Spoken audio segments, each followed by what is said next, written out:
All right, Brian, thank you. We got some more guests in the studio. Joining us now is Dr. Justin Ramsey. Thank you so much, sir, with Bethany Children's Health Center. Love having you guys in here. Love Bethany, that's for sure. And you guys are talking about the upcoming 4th annual Cerebral Palsy Conference. We were just talking a little bit about that. What's going to be happening at this conference? Sure. Well, the purpose of the conference is to help families and most importantly, the patients. So we hope to provide good education for the individuals and their families, but we also hope to provide a sense of community. So it will include speakers. We have a speaker from the Mayo Clinic that's a counterpart of mine that's great in research. But we have individuals with CP talking about their experiences, parents.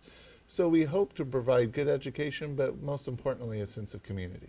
Okay, just kind of, I feel like, whenever someone is dealing with some kind of medical issue or something like cerebral palsy, for instance, they kind of feel like maybe they're the only one who has it. Yes. And, there's a huge community out there of people who lead successful professional lives. Right. Cerebral palsy is a diffuse umbrella term. So it can involve people like myself. But it can involve somebody in a wheelchair with extreme mobility, and it's a wide spectrum. Is a very wide spectrum, but yet there's some commonalities, and there's some commonalities like pain, social isolation, and those are some of the things that we hope to help address. What are some of the goals of this conference that you want some of the people who go to take away from? Right. Well, there's updates. So our main speaker will be talking about updates in research.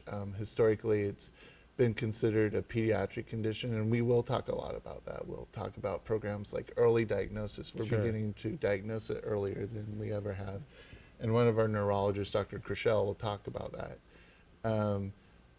But we also hope for them to learn from experiences, because there's common challenges with school systems, with equipment, and we also hope to give them access to vendors that provide helpful services like wheelchairs or equipment.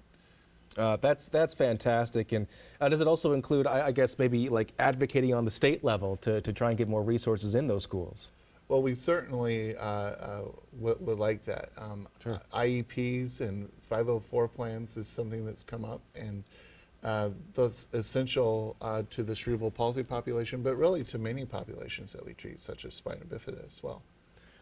What's something you would like, I guess, other folks in Oklahoma who might not have someone in their lives who has cerebral palsy to know about this disease, or just the research going on for it?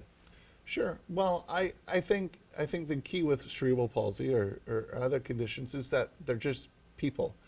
They're people that want to be loved, to have a job, and to be successful. Exactly. And they have unique challenges that they need to face, and programs like ours help them, and there's other programs like the ones in the schools that help them as well.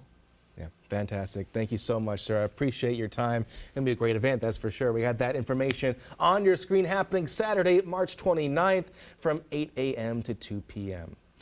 All right, folks, let's take a live look outside.